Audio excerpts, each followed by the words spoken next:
Oui, mes chers amis dans le Seigneur, que la grâce et la paix de Dieu soient avec vous.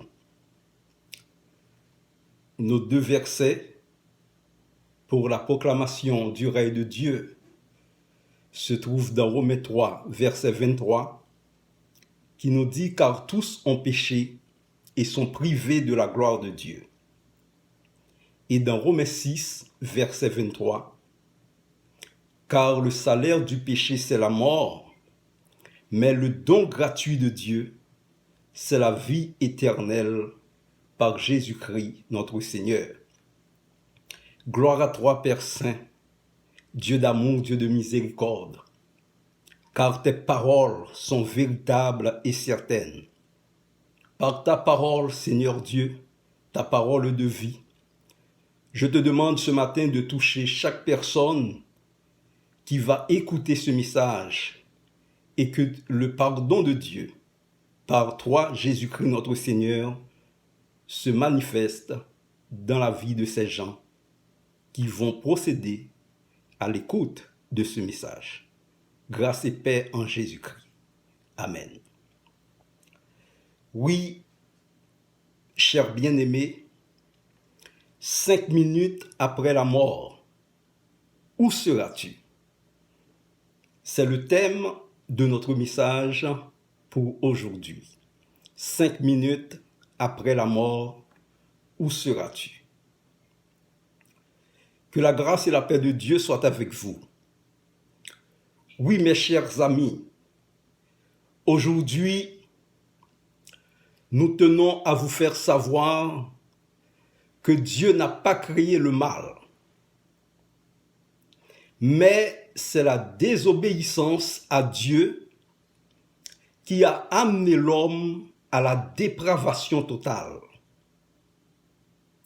L'homme est tellement devenu sans limite et sans borne que le mal, qui est la conséquence du péché, devient une réalité au sein des sociétés du monde.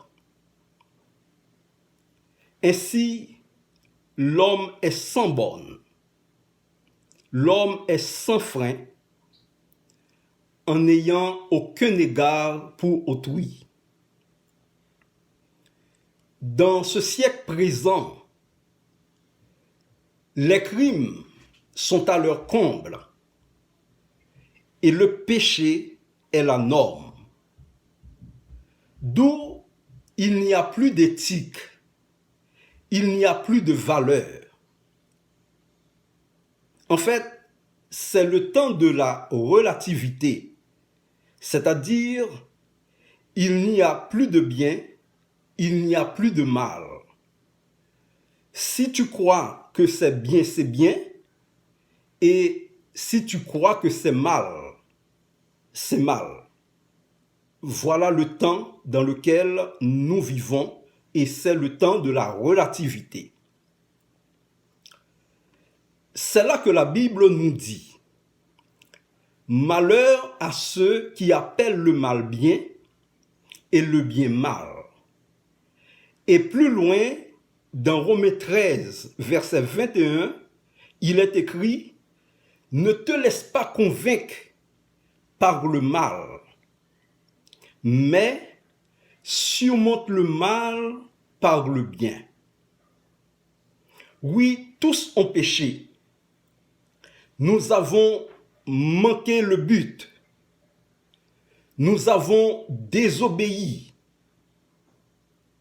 Et pour cela, nous sommes privés de la gloire de Dieu. Oui, mes chers amis, en Adam, nous nous rebellons contre Dieu et nous portons le malheur en nous. Nous avons perdu sa présence. Nous sommes devenus ennemis de Dieu, chose périssable pour notre âme qui s'égare loin de Dieu en se mettant en péril à chaque jour dans le mal. Tous ont péché. Qu'est-ce que cela implique? Cela implique toutes les catégories, à savoir hommes ou femmes, vieillards et enfants, blancs ou noirs, riches et pauvres, libres et esclaves. Le tous implique toute couche sociale. Tous ont péché, à savoir savants ou ignorants, bourgeois ou prolétaires, classe de la noblesse, le clergé et le peuple. Peu importe le rang social ou la classe familiale, tous ont péché, paysans ou citadins, intellectuels ou illettrés, tous ont péché. En fait, c'est l'humanité entière qui a rebellé contre Dieu. Tout a été perverti en Adam. Avec le premier Adam, mes bien-aimés, c'est la confusion totale. C'est le grand désordre. Depuis le renversement du monde par le doute qui est semé par le serpent ancien, le diable, Dieu a-t-il réellement dit? Eh bien, depuis cela, l'ordre des choses est renversé et les hommes ont préféré les ténèbres à la lumière. Librement, l'homme a choisi le mal par rapport au bien. C'est ici, mes chers amis, que l'apôtre Paul lui-même nous dit « Tous ont péché, toute l'humanité, toute la terre entière est déviée par le péché. Et puisque les yeux de Dieu sont trop purs pour voir le mal, les yeux de Dieu sont trop purs pour voir le péché, eh bien, à cet effet, l'homme est privé de la gloire de Dieu. Oui, chers amis, la gloire de Dieu, c'est la présence de Dieu. La présence de Dieu, mes chers amis, c'est le paradis de Dieu. Le paradis de Dieu, c'est le bien-être éternel de Dieu. C'est le bonheur éternel, c'est la joie éternelle, c'est une jeunesse éternelle. Être privé de la gloire de Dieu, c'est perdre cette douce présence et ce beau jardin contenant le cœur aimant de Dieu et la miséricorde du Tout-Puissant. Car tous ont péché et sont privés de la gloire de Dieu. Donc, voilà le début de la haine, le début de la guerre, les tueries et les meurtres. Donc, Caïn nous a donné l'exemple, l'esclavage de l'homme par l'homme, les tortures, les étranglements, le trafic des humains, le malheur des pays à prix d'argent, la misère des enfants qui dorment dans les rues à la belle étoile et sont privés de morceaux de pain. Cependant, quoique l'homme a désobéi, le monde est désorganisé. Quoique cela, il y a encore de l'espoir. Concernant l'amour de Dieu, il y a une stabilité dans cet amour, dans ce que Dieu lui-même représente, l'amour suprême. Il y a une stabilité dans cela. Il ne subit aucun nombre de variations. Dieu est amour. Dieu aime son monde qu'il a créé Et Dieu aime ses enfants créés à l'image de Dieu, à son image. L'homme a été créé à l'image de Dieu, suivant sa ressemblance. C'est là, mes bien-aimés, c'est là, mes chers amis, que nous pouvons crier Amen, Alléluia, Amen et Amen. Car à côté de Romains 3, verset 23,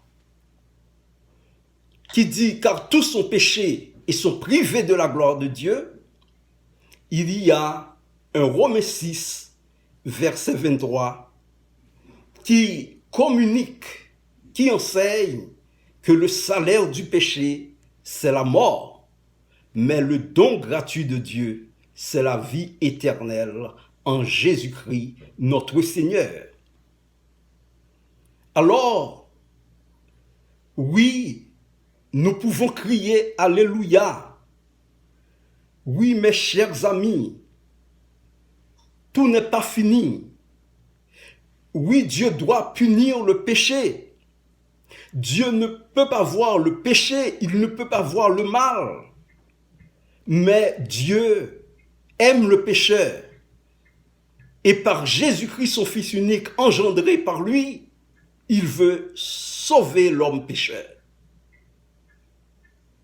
À cela, il y a quelqu'un sans péché et sans tache qui a pris sur lui ce grand dossier du péché de l'humanité et payé le prix une fois pour toutes, supportant ainsi la colère de Dieu sur lui. Et c'est le Seigneur Jésus-Christ, le nouvel Adam, qui a pris notre place, qui a donné sa vie pour nous, qui a supporté la colère du Dieu Tout-Puissant, chose que nous méritions. Voir Ésaïe chapitre 53. Ainsi, Jésus-Christ, le Fils de Dieu, n'est pas un chef religieux. En l'accueillant dans notre vie, il est pour nous la manifestation du don gratuit de Dieu. Il s'est donné librement à la croix. Jésus-Christ est notre vie éternelle. Jésus-Christ est la porte de notre paradis. Il est notre chemin qui mène au ciel. Oui, c'est Jésus-Christ, le seul Sauveur et Seigneur.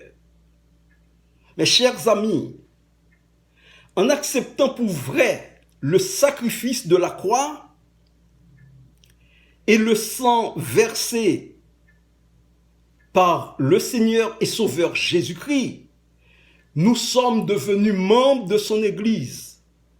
Nous sommes devenus ses fiancés. Et nous sommes devenus des enfants de Dieu. Car il est écrit dans Jean 1er, verset 12, « À tous ceux qui l'ont reçu, à ceux qui croient en son nom, la parole de Dieu qui est mise pour Jésus-Christ a donné le pouvoir de devenir enfants de Dieu. » Oui, mes chers amis, voilà le don gratuit de Dieu. C'est ce don gratuit par Jésus-Christ qui a su se livrer lui-même sur une croix infâme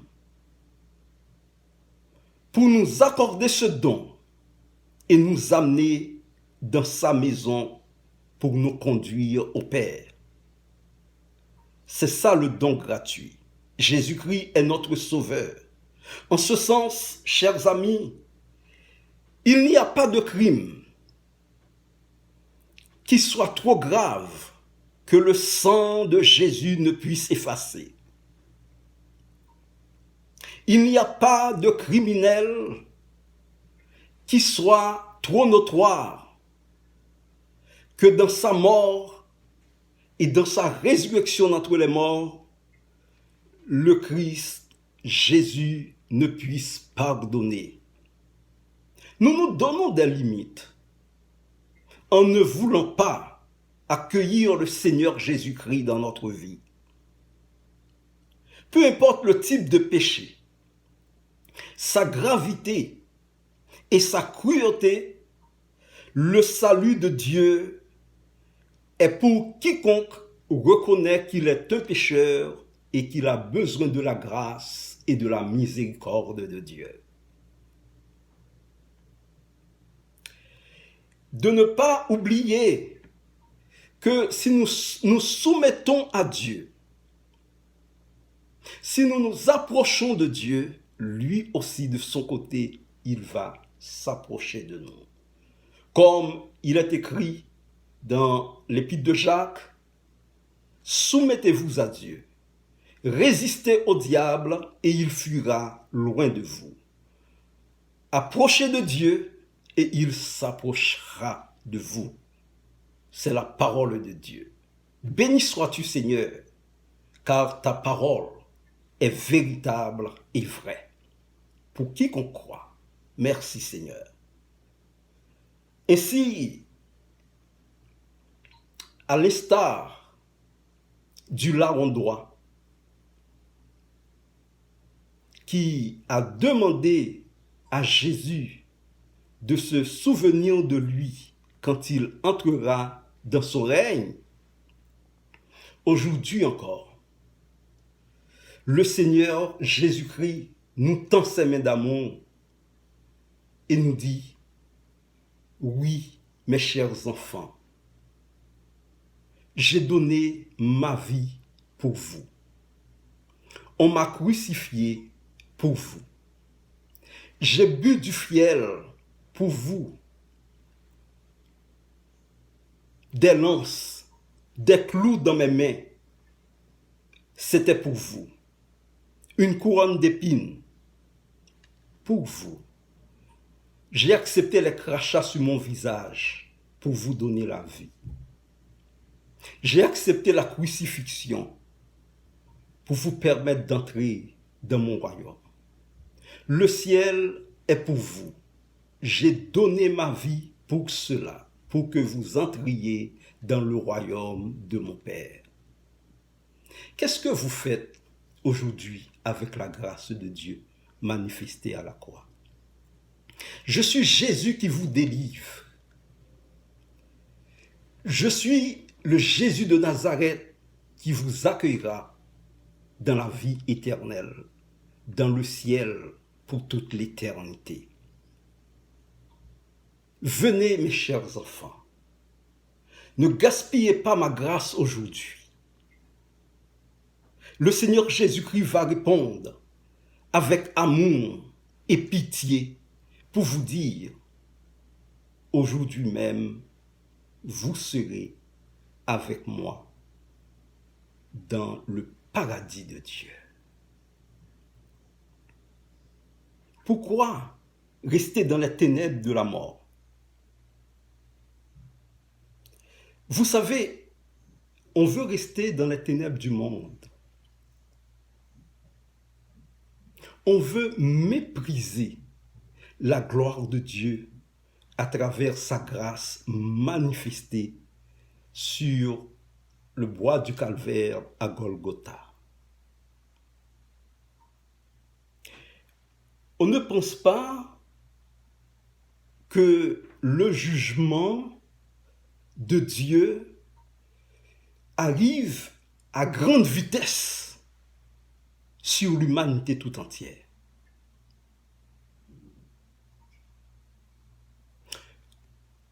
On ne veut pas savoir que nous sommes réellement à la fin des temps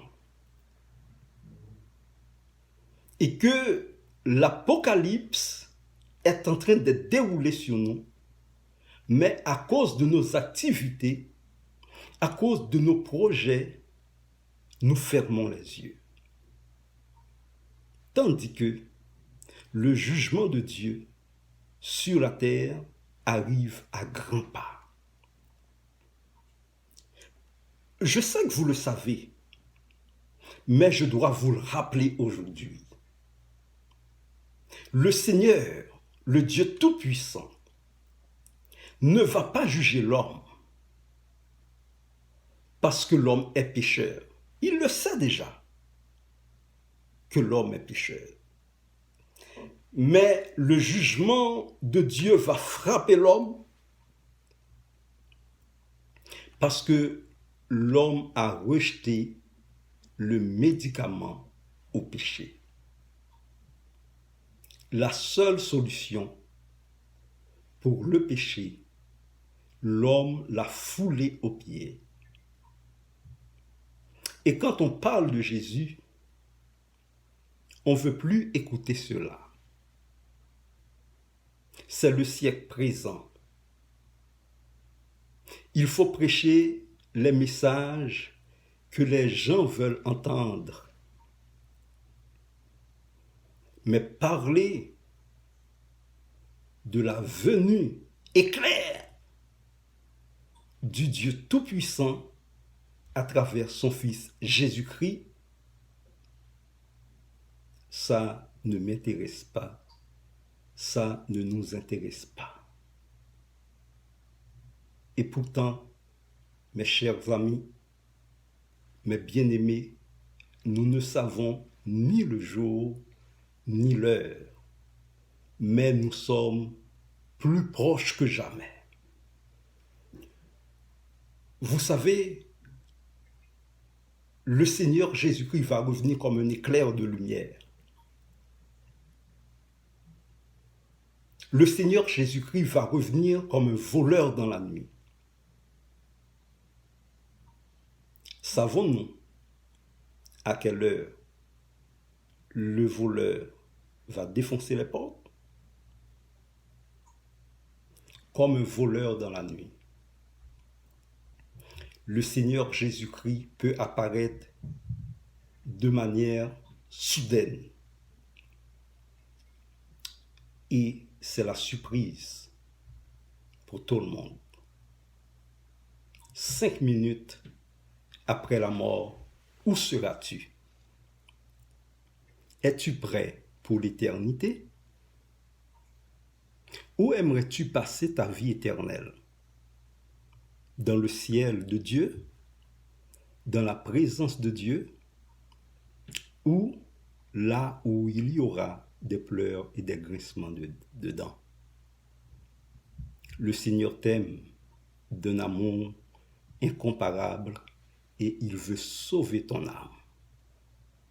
Qu'il te bénisse abondamment, qu'il nous bénisse abondamment, que notre cœur soit assoiffé pour la grâce et la paix de Dieu. Merci, c'était votre serviteur Éric Cotin. Que le Seigneur vous fortifie, qu'il vous bénisse abondamment. À la prochaine.